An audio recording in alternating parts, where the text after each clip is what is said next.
नमस्कार दोस्तों, गणेश चतुर्थी की आप सभी को हार्दिक हार्दिक शुभकामनाएं। जी हाँ, आज गणेश चतुर्थी है, तो क्यों ना हम गणेश जी से ही कुछ सीखने की कोशिश करें। गणपति का परिवार हमारे जीवन का आधार है। कैसे? देखते हैं। जैसे कि गणपति जी जो है स्वयं है, उनकी पत्नियां हैं जिनका नाम है रिद्धि और सिद्धि। उनके दो पुत्र हैं, लाभ और शुभ। हाँ, शुभ को क्षेम भी कहते हैं। और उनकी एक मानस पुत्री भी है जिसे हम संतोषी माता के नाम से जानते हैं।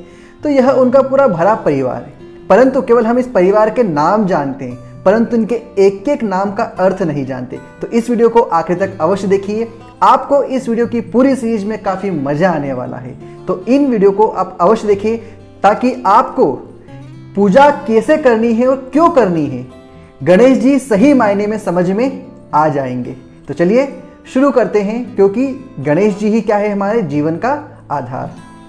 सबसे पहले मैं बात करता हूं गणपति जी की, कि इन्हें बुद्धि का देवता कहा जाता है। पता है क्यों? और इसीलिए, जी हाँ, इस बुद्धि के देवता के कारण ही इन्हें सर्व पूज्य ही कहा जाता है। जी हाँ, आपने सुना होगा ना अधिकतर कि गणपति जी की सबसे पहले पूजा करनी पड़ती है, अर्चना करनी पड़ती है किसी भी पूजा पाठ करने से पहले। तो क्यों की जाती है? क्यों? क्योंकि वह बुद्धि के देवता है। क्योंकि सही गलत, अच्छा बुरा, हित अहित, हम जो भी निर्णय करते हैं ये सभी निर्णय हमारे इस बुद्धि से ही होते हैं। और बुद्धि के देवता कौन है? हमारे गणपति। और अगर हमारे पास सही बुद्धि होगी तो क्या होगा? हम सही निर्णय कर पाएंगे, और सही निर्णय हो पाएंगे तो ही तो हमें सफलता मिलेगी। तो मुझे उम्मीद है समझ में आया होगा बुद्धि के देवता गणपति जी को हम प्रथम क्यों पूजते हैं और हमें उनसे क्या सीखना है। जी हाँ, सही निर्णय लेना। फिर हम बात करते हैं गणपति जी की पत्नियों की। जी हाँ, हम बात कर रहे हैं रिद्धि और सिद्धि की। जी हाँ, रिद्धि अर्थात क्या? संपन्नता। और सिद्धि अर्थात क्या? सफलता। जी हाँ, आपके जीवन में, किसी के भी जीवन में सबसे महत्वपूर्ण क्या है? जीवन में सफलता और संपन्नता। तो जब हम रिद्धि को पूजते हैं तो हमें संपन्नता मिलती है, मतलब हम सब चीज से परिपूर्ण होते हैं। और यदि हम बात करें सिद्धि की, अगर हम सिद्धि को पूजते हैं तो हमें क्या मिलता है? सफलता।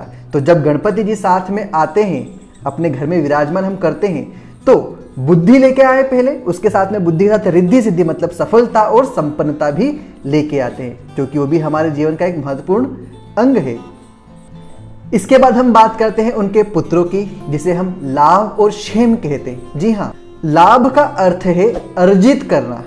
दूसरे हैं क्षेम, जिसे हम शुभ के नाम से जानते हैं। इसका मतलब है कि जो हमें अर्जित हुआ है हम उसकी सुरक्षा भी कर सकें। क्यों? क्योंकि अगर हमें कोई चीज प्राप्त हो रही है तो प्राप्त मतलब लाभ तो हो गया, परंतु अगर हमारे पास क्षेम नहीं होगा, मतलब उसकी सुरक्षा नहीं होगी, तो वह लाभ किसी काम का नहीं है। तो जब गणेश जी हमारे घर आते हैं तो साथ में लाभ और क्षेम मतलब उस चीज की संपन्नता और उसकी सुरक्षा भी लेकर आते हैं। जी हाँ, क्योंकि ये दोनों तत्व भी हमारे लिए बहुत जरूरी है। और आखिरी में हम बात करते हैं संतोषी। जी हाँ, माता संतोषी। क्यों? क्योंकि वह उनकी मानस पुत्री है। जब वह हमारे जीवन में आती है तो हम संतुष्ट हो जाते हैं। और किसी भी इंसान के लिए सफलता, समृद्धि, लाभ, क्षेम या जिसको हम बोलते हैं सुरक्षा, इन सभी के साथ संतुष्टि होना बहुत जरूरी है। क्यों? क्योंकि यदि व्यक्ति के अंदर संतुष्टि नहीं होगी तो चाहे उसे कितना ही मिल जाए वह कभी सुखी नहीं रहेगा, कभी आनंदित नहीं रहेगा। तो जो आखिरी उनकी पुत्री है, या जिसकी हम बात कर रहे हैं पुत्री की, तो वह हमारे जीवन में संतुष्टि का प्रतीक है। क्यों? क्योंकि अगर हम जीवन में संतुष्ट न रहेंगे तो हमारे जीवन का कोई अर्थ नहीं है। हम हमेशा केवल पागलों की तरह भागते रहेंगे और जिसका कोई अंत नहीं है। जी हाँ, कोई अंत नहीं। आपको भी समझ में आ रहा होगा ना। तो इस प्रकार जैसे ही गणेश जी के हम विराजमान करते हैं, तो गणेश जी के विराजमान करने का आपको अर्थ समझ में जरूर आया होगा। अर्थात हमें सर्वप्रथम बुद्धि के देवता मतलब गणेश जी को आग्रहित करना, मतलब हमारी बुद्धि, सही निर्णय हम ले सकते हैं।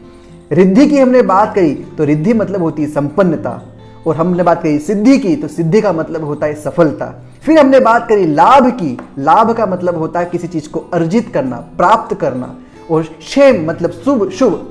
जी हाँ, शुभ का अर्थ होता है उस चीज को संभाल कर रखना। और आखिरी में, अंतिम में हमने बात करी संतोषी माँ की, मतलब संतोष होना। तो ये जीवन में हमारे गुण हैं जिसके कारण हमें सफलता आ सकती है। तो जब आप गणेश की स्थापना करें, गणेश जी की स्थापना करें, तो इसे अपने मन में ध्यान रखें ताकि आपका जीवन आज से और उज्ज्वलित हो। तो दोस्तों, मैं हूं मनीष सिंह, आप देख रहे हैं मनीष सिंह स्पिरिचुअल।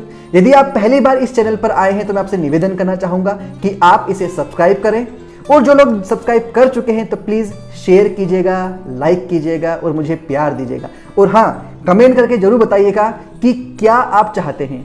जी हाँ, मैं आपके इंटरेस्ट के अनुसार भी वीडियो बनाने की कोशिश जरूर करूंगा। तो फिर से मिलते हैं अगली बार एक नई वीडियो के साथ। तब तक के लिए नमस्कार।